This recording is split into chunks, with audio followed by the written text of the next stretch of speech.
వెంకటేశ్వర రెడ్డి గారు, నిజంగా వీడియోస్ చూసాము, వీడియోస్ గురించి మనం ఖచ్చితంగా మాట్లాడాలి అనుకుంటే ప్రభుత్వం చేయగలిగిన దాంట్లో ఖచ్చితంగా మీరు భోజన ప్యాకెట్స్ అందించడం కానీ, లేకపోతే లేటెస్ట్ టెక్నాలజీ యూస్ చేసి డ్రోన్స్ ద్వారా వాళ్ళకి భోజనాలు అందించడం కానీ, లేకపోతే వారిని సురక్షిత ప్రాంతాలకి తరలించడం కానీ, సహాయక చర్యలు అనేవి శక్తికి మించి చేస్తున్న పరిస్థితులు మనకి కనిపిస్తున్నాయి.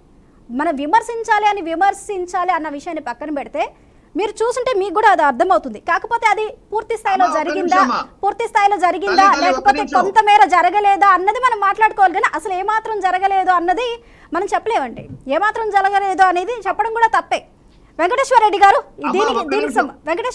దీనికి సంబంధించి చెప్పండి. ఒక్క నిమిషం, నేనేమంటానంటే అక్కడ ఉన్న ప్రజలు వాయిస్ తీసుకోండి. మీరు ఇబ్బందులు పడుతున్నా ప్రాణాలు అరిచేతిలో పెట్టుకున్న వాళ్ళ వాయిస్ తీసుకోండి. మీరు అక్కడ ఎవరు ఏం చర్యలు తీసుకున్నారనే దాని మీద మీరు తీసుకోండి. ఈ టైంలో కూడా ఈ టైంలో కూడా ప్రభుత్వం చెయ్యకుండా చేస్తున్నాము అని అబద్ధాలు ఆడుతుంది అంటే ఇంతకంటే దౌర్భాగ్యం ఏముందమ్మా? ఒక పక్క ప్రాణాలు కోల్పోతూ అరిచేతిలో పెట్టుకొని బిడ్డలను కోల్పోయి ఆస్తులు కోల్పోయి బ్రతుకు జీవుడు అనుకున్న వాళ్ళ మీద కూడా అబద్ధాలతోటి మోసం చేసి వాళ్ళ దగ్గర కూడా బోటెక్కించుకుంటే డబ్బులు అని మాట్లాడుతున్నారంటే ఇంతకంటే దారుణమైన పరిస్థితి ఎక్కడైనా ఉంటదా? వెంకటేశ్వర రెడ్డి గారు ఒక్క నిమిషం హోల్లో ఉండండి. మీ వాయిస్ అయితే వినిపించారా? అయితే మీరు చేసిన ఆరోపణలు, అలాగే వరద బాధితులకు అందుతున్న సహాయక కార్యక్రమాలపై టీడీపీ నేత ఏమంటారు ఒకసారి విందాం. శ్రీనివాస్ చౌదరి గారు, ఎలాంటి ఆరోపణలు వచ్చాయో చూస్తున్నారు. ప్రభుత్వానికి సంబంధించి కానీ, సహాయక చర్యలకు సంబంధించి కానీ, కోల్పోయిన ప్రాణాలకు సంబంధించిన కానీ, కేవలం ప్రాణాలు మాత్రమే కాదు, ఆస్తి నష్టపోయారు, పొలాలు నష్టపోయారు. అదేవిధంగా సామాన్య ప్రజలు చేతిలో ఏమీ లేకుండా సహాయం కోసం అర్థించే పరిస్థితిలో ప్రస్తుతం విజయవాడ నగర ప్రజలు ఉన్నారు అని చెప్పడంలో ఏమాత్రం అతిశక్తి లేదు. అయితే మరి ఇందులో సహాయక కార్యక్రమాలు ముమ్మరం చేయడంలో ప్రభుత్వం సక్సెడ్ అయిందా? అలాగే విమర్శలు చేసే విధంగానే అదే స్థాయిలో సహాయక చర్యలు కొనసాగుతున్నాయంటారా? స్వప్న గారు, మొదట మీకు మన బీఆర్కే టీవీ న్యూస్ ప్రేక్షకులకి, అలాగే అమరావతి పోరాట యోధుడు బాలకోటయ్య గారికి, అలాగే వైఎస్ఆర్సీ నేత పాదయాత్ర వెంకటేశ్వర గారికి నా నమస్కారాలు. గత 5-6 రోజులుగా తెలంగాణ, ఆంధ్రప్రదేశ్ రాష్ట్రాల్లో కురుస్తున్న వర్షాలు విపత్తు స్థాయికి మించి, అంటే జాతి విపత్తుగా గుర్తించమని మేము డిమాండ్ చేస్తాం. ఒకటేంటంటే హైదరాబాద్ లో 52 సెంటీమీటర్లు 20 జిల్లాలు అతలాకుతలం అయిపోయిన సంఘటన ఎగువలో మనం చూసాం. అదేవిధంగా ఆంధ్రప్రదేశ్ లో కూడా 35 సెంటీమీటర్ల పై చిలుకు మధ్యాంధ్ర, కోస్తాంధ్రలో పడిన వాన వల్ల పూర్తి స్థాయిలో పైనుంచి ఇతర వాగుల నుంచి వచ్చే నీళ్ళని ఒక్కసారిగా కృష్ణానదిలో రావడం, వరద ఉధృతి పెరగడం, అలాగే బుడమేరు పైన ఉన్నటువంటి అడవి ప్రాంతంలో పడిన 2 సెంటీమీటర్ల వర్షానికి నిండిపోయే అవకాశం ఉంది. 5,000 క్యూసెక్ల కెపాసిటీ ఉన్నటువంటి బుడమేరు 11,000 క్యూసెక్లు అండి. 11,000 క్యూసెక్ల కెపాసిటీ ఉంది బుడమేరుకి. చెప్పండి.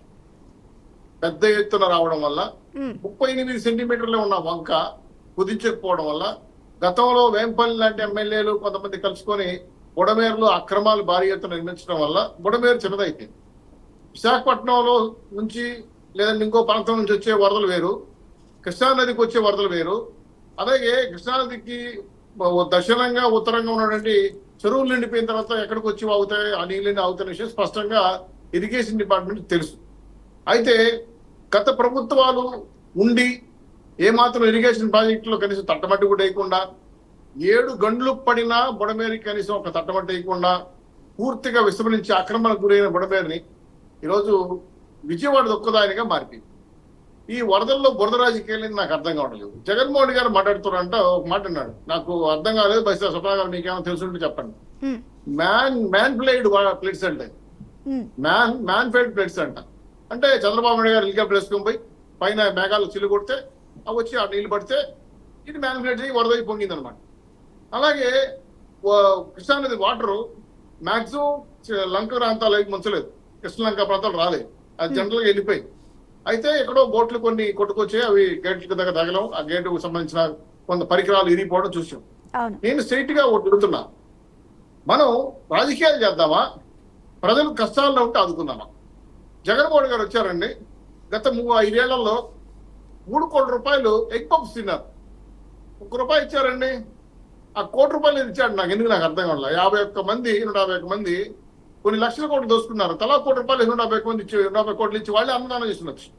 ఈరోజు అక్షయ క్షేత్రం, NTR trust, Janasena, Telugu Desam party, BJP నాయకులు, స్వచ్ఛంద సేవా సంస్థలు, అమరావతి ఉద్యమకారులు అందరూ కలిసి పాలు, నీళ్లు, భోజనం ఇప్పటికి నాకు తెలిసి 10 లక్షల ప్యాకెట్ల పైచీలు పంచారు.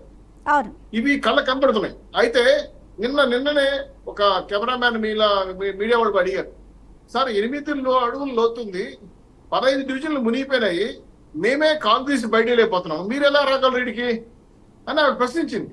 అటువంటి ఏరియాలో బాబు గారు జేసీబీలు ఎక్కి, బోట్లు ఎక్కి, ఎవరున్నారో పాపం బాధలు పట్టు ప్రాణహాని కనకూడదని 10 హెలికాప్టర్లు, 40 స్పీడ్ బోట్లు తీసుకొచ్చారు. భారీ ఎత్తున గాలింపు చేసి భోజనాలకి, టిఫిన్లకి, టీలు, కాఫీలు, బిస్కెట్ ప్యాకెట్లు, వాటర్ ప్యాకెట్లు తన శాస్త్రం వరకు చేస్తుంది. సరే, అందరూ కష్టపడుతున్నారు. మరి జనసేన కార్యకర్తలు ఎక్కడ దక్కున్నారమ్మా, మరి బీజేపీ నాయకులు ఎక్కడ దక్కున్నారమ్మా అని వీళ్ళు ప్రశ్నిస్తా ఉంటే మాకు నవ్వు వస్తుంది. జనాల మధ్యలో తిరుగుతా ఉంటే జగన్మోహన్ గారు మాత్రం నేలలో దిగేసి ఒక సెల్ఫీ తీసుకుని వెళ్ళిపోయాడు. అది ఎట్లా ఉందంటే, గతంలో 80 ప్రజలు పడిపోతే ఏరియల్ సర్వే చేసాడమ్మా. 32 చనిపోయారు, దాదాపు 900 పైచలకు ఆవులకి ఏం చనిపోయింది. ఏరియల్లో ఆయన ఎవరు ఒక నందిగామ సురేష్, ఇంకొక ఆయన ఎవరు బయట కూర్చొని, మిథున్ రెడ్డి కూర్చొని సెల్ఫీ తీసుకొని నేను 80 ప్రజలు పరిశీలించని వెళ్ళిపోయాడు.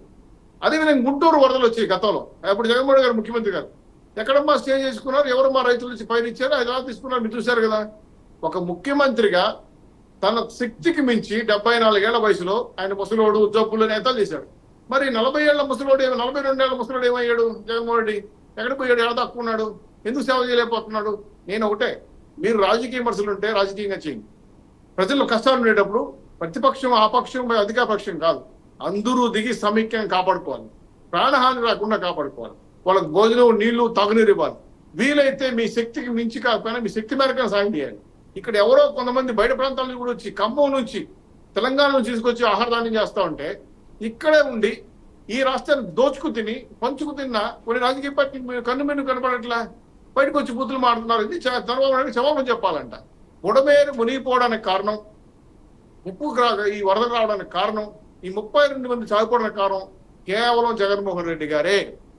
ఇరిగేషన్ ప్రాజెక్టులు పూర్తిగా సర్వనాశనం చేసి, గ్రీసు కూడా పోయకుండా అన్నవరం ప్రాజెక్టు 30 మంది చంపేశాడు. ఇప్పుడు బుడమేరు వల్ల ఈ విజయనగరం మునిగిపోయింది. అదేవిధంగా చాలా కరకట్లతో తొలగిపోయాయి.